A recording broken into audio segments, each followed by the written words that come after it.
જો આ ગાયને ગોળનું પાણીનું ભૂસું કરીને મેં ખવડાવું છું. રોટલી બી ઉપર નાખી. જો આ ગોળનું પાણી અને આ ભૂસું, આ બધા બાચકા ભરેલા છે.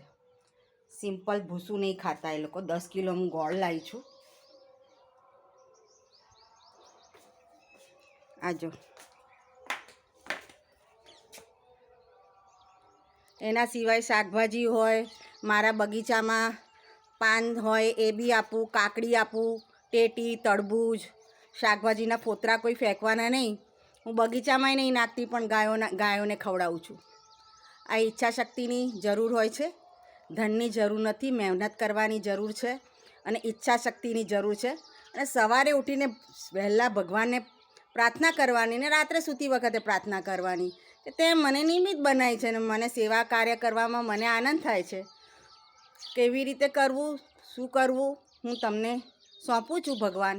અને ભગવાન મારો ઈચ્છાશક્તિને પાર બી પાડે છે. અને ઈચ્છાશક્તિ કંઈ પોતાના મોજ શોખ કરવા માટે નહીં. સારા કપડાં પહેરવા છે, આલિશાન ગાડી લેવી છે, આલિશાન હીરાના સોનાના ઘરેણાં લેવાના છે, એવી ભગવાન પાસે નથી માગણી કરતા.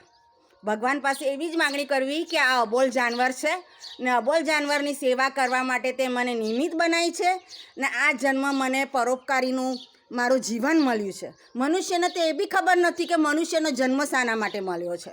ખાલી મોજ શોખ અને વંશ વધારવાનો, પોપ્યુલેશન વધારવાનું, પ્રજાતિઓનો સર્વનાશ કરવાનું એ મનુષ્ય જાતિ કરે છે. બાકી પરોપકારીનું કામ તો જીવદયા જે લોકો છે એ તો કરે જ છે.